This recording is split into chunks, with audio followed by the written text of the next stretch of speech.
ચાલો આજે આપણે સી પ્રોગ્રામિંગના એક બહુ જ પાયાના કોન્સેપ્ટ પર વાત કરીએ. User defined functions. હા, યુઝર ડિફાઇન્ડ ફંક્શન્સ. નામ સાંભળીને કદાચ થોડું ટેકનિકલ લાગે, પણ આ એ જ ટૂલ છે જે ગૂંચવાયેલા કોડને એકદમ સરળ બનાવી દે છે. બરાબર. કલ્પના કરો કે આપણો બધો કોડ એક જ મોટા મેઇન ફંક્શનમાં છે, મતલબ હજારો લાઈનો. ઓ, એ તો સ્પેગેટી કોડ જેવું લાગે, બધું એકબીજામાં ગૂંચવાયેલું. એકદમ. તો આજની આપણી ચર્ચાનો હેતુ એ જ છે કે આ ગૂંચને ઉકેલીએ અને એને એક વ્યવસ્થિત, કાર્યક્ષમ પ્રોગ્રામમાં ફેરવીએ. અને આ માટે આપણું મુખ્ય હથિયાર હશે ફંક્શન્સ. આપણે એ સમજીશું કે ફંક્શન્સ માત્ર કોડના ટુકડા નથી. તો શું છે? એ તો જાણે ખાસ કારીગરો જેવા છે, જેમને આપણે કોઈ ચોક્કસ કામ સોંપી શકીએ. મને વિશ્વાસ છે કે આ ચર્ચાના અંત સુધીમાં બધાને સમજાઈ જશે કે કેવી રીતે આ નાના નાના કારીગરો મળીને એક મોટો અને મજબૂત પ્રોગ્રામ બનાવે છે. સરસ. તો ચાલો આપણા આ સ્પેગેટી કોડને સુધારવાની શરૂઆત કરીએ. ચાલો. બરાબર. તો આપણી સામે આજે કોડ છે, એમાં સૌથી પહેલી સમસ્યા એ છે કે ટેક્સ ગણતરીનો લોજિક, મતલબ કોડ, 5 અલગ અલગ જગ્યાએ લખેલો છે. હા. તો સીધો વિચાર તો એ જ આવે કે કોપી પેસ્ટ કરી દઈએ. સહેલું છે. હા. પણ મને લાગે છે કે એમાં કંઈક ગડબડ છે. આ રીતે કામ કરવામાં શું જોખમ છે? તમે બહુ જ સાચા મુદ્દા પર આવ્યા છો. આ પ્રોગ્રામિંગના એક મૂળભૂત સિદ્ધાંતનું ઉલ્લંઘન છે, જેને અમે DRY કહીએ છીએ. DRY? Don't repeat yourself. તમારી જાતને પુનરાવર્તિત ન કરો. ઓકે. જુઓ, કોપી પેસ્ટ કરવું શરૂઆતમાં બહુ ઝડપી લાગે, પણ ભવિષ્યમાં એ માથાનો દુખાવો બની શકે છે. કઈ રીતે? વિચારો, જો કાલે ટેક્સનો દર 18% બદલીને 20% કરવો પડે તો? તમારે 5 જગ્યાએ જઈને ફેરફાર કરવો પડશે. બરાબર. અને જો એક પણ જગ્યાએ ભૂલી ગયા તો? ઓહ, તો પ્રોગ્રામ ખોટી ગણતરી કરશે. આ તો મોટી ગડબડ થઈ શકે છે. એ જ. તો આનો ઉકેલ શું? તો શું આપણે એ ટેક્સ ગણતરીના કોડને એક અલગ બોક્સમાં મૂકી શકીએ અને પછી જ્યાં જરૂર પડે ત્યાં એ બોક્સને બોલાવી લઈએ? શું આ જ ફંક્શનનો આઈડિયા છે? બિલકુલ. આને જ મોડ્યુલેરિટી કહેવાય છે. આપણે મોટા પ્રોગ્રામને નાના, સ્વતંત્ર અને વ્યવસ્થિત ટુકડાઓમાં વહેંચી દઈએ છીએ. એટલે કે કેલ્ક્યુલેટ ટેક્સ ફંક્શન નામનું એક ફંક્શન. હા. પછી અપ્લાય ડિસ્કાઉન્ટ માટે બીજું, પ્રોસેસ પેમેન્ટ માટે ત્રીજું. હવે આપણું મેઇન ફંક્શન એક મેનેજર જેવું બની જાય છે.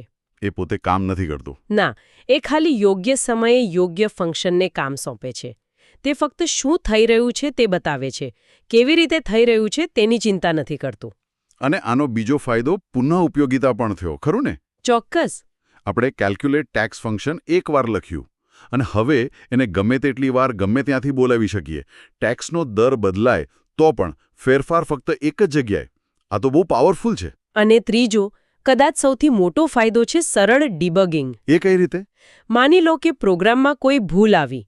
ગ્રાહકને ખોટું બિલ મળ્યું. જો બધો કોડ એકસાથે હોત તો હજારો લાઇનમાંથી ભૂલ શોધવી પડત. એ તો બહુ મુશ્કેલ કામ છે. પણ હવે જો તમને ખબર પડે કે ભૂલ ટેક્સની ગણતરીમાં છે, તો તમે સીધા ક્યાં જશો? કેલ્ક્યુલેટ ટેક્સ ફંક્શનમાં. બસ. સમસ્યાનું નિવારણ ખૂબ જ ઝડપી અને સરળ બની જાય છે. સમજાયું. તો હવે આપણે નક્કી કર્યું કે આપણે કેલ્ક્યુલેટ ટેક્સ નામનું ફંક્શન બનાવીશું. પણ પ્રોગ્રામને આ નવા ફંક્શન વિશે કેવી રીતે જણાવીશું? શું આપણે તેને ગમે ત્યાં લખી શકીએ? ના. એ માટે એક ચોક્કસ પ્રક્રિયા છે. સી જેવી ભાષાઓમાં ફંક્શન સાથે કામ કરવાના 3 મુખ્ય ભાગ હોય છે. 3 ભાગ? હા. ફંક્શન ડિક્લેરેશન, ફંક્શન ડેફિનેશન અને ફંક્શન કોલ. આને સમજવા માટે રેસ્ટોરન્ટની સાદ્રશ્યતા બેસ્ટ છે. રસપ્રદ. ચાલો સમજીએ. સૌથી પહેલા ફંક્શન ડિક્લેરેશન અથવા પ્રોટોટાઇપ. પ્રોટોટાઇપ. આ રેસ્ટોરન્ટના મેનુ જેવું છે. તે કમ્પાઇલરને જણાવે છે કે કેલ્ક્યુલેટ ટેક્સ નામની એક વાનગી ઉપલબ્ધ છે. ઓકે. એ કેવું પરિણામ આપશે અને તેને બનાવવા માટે કઈ સામગ્રી એટલે કે ઇનપુટ જોઈશે. મેનુમાં રેસિપી નથી હોતી, માત્ર જાણકારી હોય છે. અચ્છા. એટલે કમ્પાઇલરને અગાઉથી જાણ કરવા માટે કે આવા કોઈ ફંક્શનનો ઉપયોગ આગળ થવાનો છે? એકદમ. હવે ડેફિનેશનનું શું? એ રસોડાની અંદરની વાત હશે? એકદમ સાચું. ફંક્શન ડેફિનેશન એ રસોડામાં રાખેલી રેસિપી બુક જેવી છે. અહીં જ અસલી કામ થાય છે. બધો લોજિક અને ગણતરી. હા. કેલ્ક્યુલેટ ટેક્સ ફંક્શન બિલની રકમ પર 18% કેવી રીતે ગણશે એ બધું અહીં લખેલું હોય છે. આ ફંક્શનનું શરીર અને મગજ છે. અને છેલ્લે ફંક્શન કોલ. હું માનું છું કે આ ગ્રાહકનો ઓર્ડર હશે. બરાબર. ફંક્શન કોલ એ તમારો ઓર્ડર છે. જ્યાં સુધી તમે ઓર્ડર નહીં આપો ત્યાં સુધી મેન્યુ અને રેસિપી બંને નિષ્ક્રિય પડ્યા રહેશે. એટલે કોલ વગર ફંક્શન કામ નહીં કરે. બિલકુલ નહીં. જ્યારે તમારો પ્રોગ્રામ કેલ્ક્યુલેટ ટેક્સને કોલ કરે છે ત્યારે જ પ્રોસેસર રસોડામાં જઈને રેસિપી પ્રમાણે કામ શરૂ કરે છે અને કામ પૂરું થયા પછી પરિણામ પાછું ત્યાં જ લઈ આવે છે જ્યાંથી ઓર્ડર આવ્યો હતો. આ સાદ્રશ્યતાથી તો બધું જ સ્પષ્ટ થઈ ગયું. પણ એક પ્રશ્ન છે. પૂછો. આપણું કેલ્ક્યુલેટ ટેક્સ ફંક્શન ટેક્સની ગણતરી તો કરી લેશે, પણ એ ગણતરી કરેલી રકમ મુખ્ય પ્રોગ્રામને પાછી કેવી રીતે આપશે? સારો પ્રશ્ન છે. આ માટે રિટર્ન વેલ્યુનો કોન્સેપ્ટ આવે છે. ફંક્શન રિટર્ન કીવર્ડનો ઉપયોગ કરીને મુખ્ય પ્રોગ્રામને પરિણામ પાછું મોકલે છે. એટલે કેલ્ક્યુલેટ ટેક્સ જે પણ ટેક્સ ગણશે તેને રિટર્ન કરશે. હા, અને મેઇન ફંક્શન એ વેલ્યુને પકડીને આગળના કામ માટે વાપરી શકશે. અહીં એક મહત્વની વાત એ છે કે સી ભાષામાં એક ફંક્શન એક સમયે માત્ર એક જ વેલ્યુ રિટર્ન કરી શકે છે. માત્ર એક જ? પણ જો મારે ટેક્સની સાથે કુલ રકમ પણ પાછી મોકલવી હોય તો શું આ સી ભાષાની કોઈ મર્યાદા છે? મર્યાદા નહીં, પણ એ એક ડિઝાઇન ચોઇસ છે. એનાથી કોડ સરળ અને અનુમાનિત રહે છે. જો કે એના માટે ઉપાયો છે, જેમ કે પોઇન્ટર્સનો ઉપયોગ કરવો. પણ એ એક અલગ ઊંડી ચર્ચા છે. ઠીક છે, પણ શું એવો કોઈ ફંક્શન હોઈ શકે જે કંઈ પણ પાછું ના આપે? દાખલા તરીકે આપણી સિસ્ટમમાં એક ફંક્શન છે જેનું કામ ફક્ત સ્ક્રીન પર થેન્ક યુ મેસેજ છાપવાનું છે. ચોક્કસ. તેવા કિસ્સામાં ફંક્શનની રિટર્ન ટાઈપ વોઇડ હોય છે. એટલે ખાલી? હા, જેનો અર્થ થાય છે કંઈ નહીં. આને સમજવા માટે વેન્ડિંગ મશીનનું ઉદાહરણ લઈએ. તમે સિક્કો નાખો છો અને તમને સોડા કેન મળે છે. એ થઈ રિટર્ન વેલ્યુ. બરાબર. પણ જુક બોક્સ એક વોઇડ ફંક્શન જેવું છે. તમે સિક્કો નાખો છો અને તે સંગીત વગાડે છે. એક ક્રિયા કરે છે, પણ તમને ભૌતિક રીતે કંઈ પાછું નથી આપતું. વાહ! તો આ ઇનપુટ અને આઉટપુટના આધારે શું આપણે ફંક્શન્સને અલગ અલગ પ્રકારોમાં વહેંચી શકીએ? હા, અને આ વર્ગીકરણ સમજવું ખૂબ જરૂરી છે. સામાન્ય રીતે 4 પ્રકાર હોય છે. ઓકે. પહેલો પ્રકાર, કોઈ આર્ગ્યુમેન્ટ નહીં, કોઈ રિટર્ન વેલ્યુ નહીં. આ ડોરબેલ જેવું છે.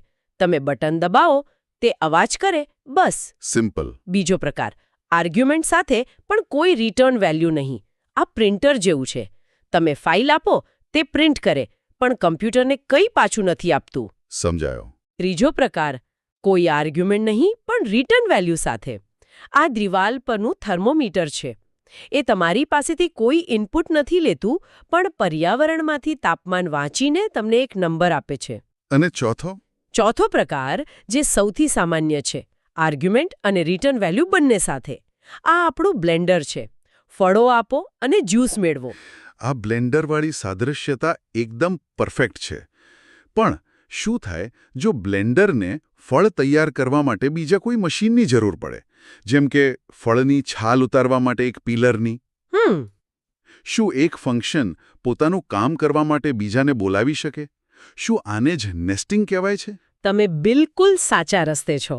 આને જ નેસ્ટિંગ ઓફ ફંક્શન્સ કહેવાય છે. એક ફંક્શન પોતાના કામ દરમિયાન બીજા ફંક્શનને કોલ કરી શકે છે. એટલે એક કમાન્ડની શૃંખલા જેવું. બરાબર.